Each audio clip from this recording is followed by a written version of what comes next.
Meanwhile, the government continues to tend for the needs of those affected by the Mount Semeru eruption in Indonesia. Yes, after ensuring adequate supplies at shelters, the government of Indonesia is now moving ahead with the plan to build temporary housing for refugees who had lost their homes. And we now will go live to Penanggal shelter where Rebecca Napitupulu will report on the latest situation.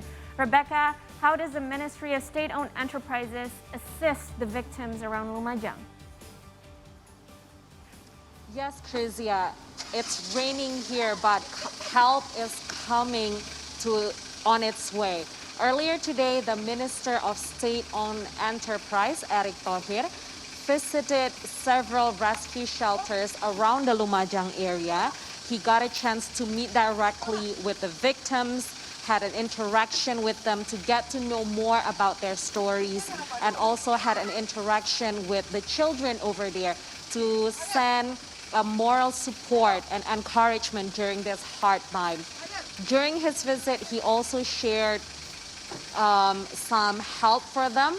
The kids, they got school supplies, and also for those who lost their parents, the Minister of State-Owned Enterprise promised them that they will be given a scholarship until they graduate from high school. It's very important that it's not only the logistics, basic needs, and also what they eat on daily activities, but also the future of their education as well.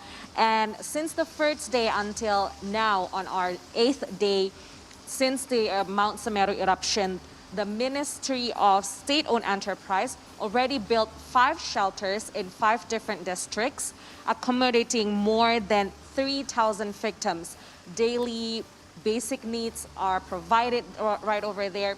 Sanitation, doctors and nurses are on call whenever they need it.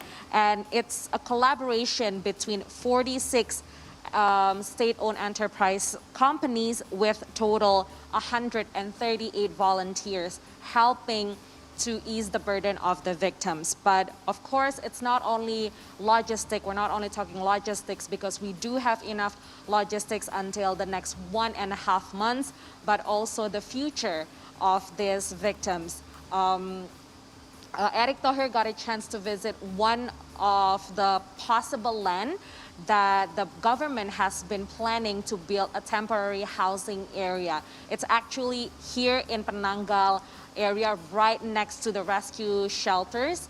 He got a chance to visit that with the mayor and the vice mayor as well. And he already talked with the Minister of Environment and Forestry as well about the possible program building the temporary housing over there. But what is the most important thing in building the temporary housing is making sure that it is a safe zone for the people. And earlier today, they also got a chance to talk to the victims, and they actually seems very happy to be able to live in this area, because there are some areas that if it's too close to the Mount Semeru, it will bring back their nightmare, and they refuse to stay there. But in this area, in the Penanggal area, the victims are more than welcome to see their future in this area.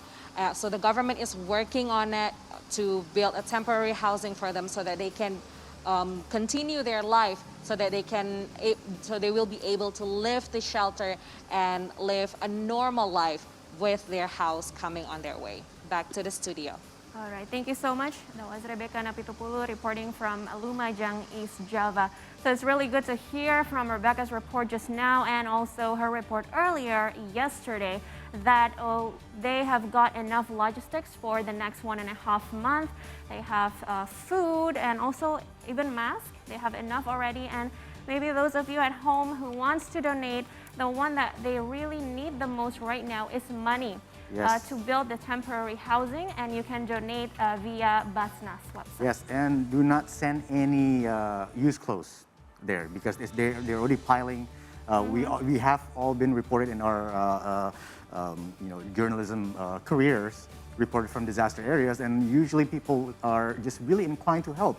But Yes. the first thing that they want to send is, instant noodles and used clothes, and they just get piled up, especially used clothes. Exactly, but I'm really happy to see the footage yesterday regarding the emergency kitchen. They are serving fresh food, actually healthy food, because of course all the victims need those healthy nutrients as we are now still facing the COVID-19 pandemic, and right now they are living in a very cramped shelters, right?